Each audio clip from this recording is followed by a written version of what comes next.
Hey there, this is Senppai with some lore for you in Azshara. If you've come here from the podcast Azshara the History, you may or may not have guessed that while I did play through some stuff on the PTR, I did not play through a lot of Azshara, since some stuff historically changes when it hits live servers. While I had read a lot of the broadcast text that was on Wowhead, I didn't get a lot of context for it until I finally got through it. And now I've been reminded exactly how much of a monster Azshara really is. As a Horde player, we find Thalysra in Zin-Azshari, and she asks us to go through the ruins and find and visit some people that she knew before Suramar was cut off from the rest of Azeroth.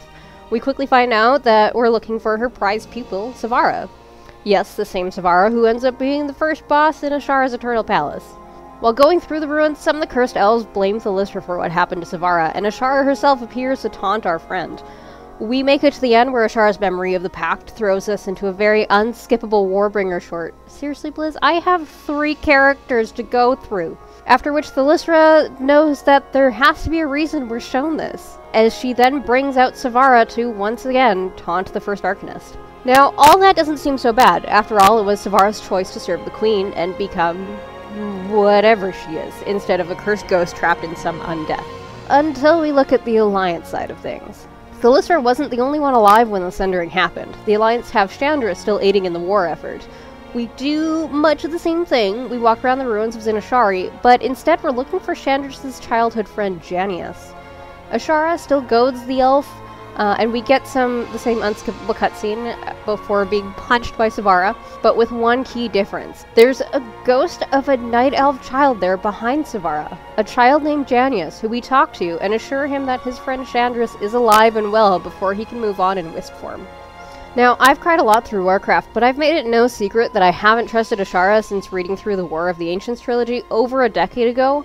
But this absolute abuse of power has made me so much more ready to take her down, and it has me absolutely convinced that she is up to absolutely no good.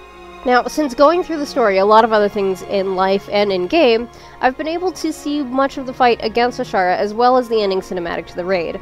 Spoilers. I was right when I thought she was up to no good, but I was wrong in my initial thoughts of how this was going to go and be accomplished. And holy crap, can we all admit that while there are some huge hints as to what's to come, there's still enough tantalizing loose ends to not know how it's going to go just yet? All in all, this has been a really amazing and heart-wrenching experience through Azshara. From the speech lines of the followers to the story of what happened through books I read so long ago and truly made me fall in love with the lore of this universe. Let me know what you've thought of the story this far into the new patch in the comments below. As always, you can check out my Warcraft podcast, Azshara the History, for more lore discussion, and remember to subscribe for more from me in the future. You can also help support us in creating this over on Patreon, recommending us to friends, family, guildies, and by rating our podcast. For more goofy discussions, you can check me out with another friend for Creative Conundrums. Not necessarily Warcraft related, but sometimes it inevitably makes its way in there. This has been Senppai with some Azshara lore. I'll notice you next time.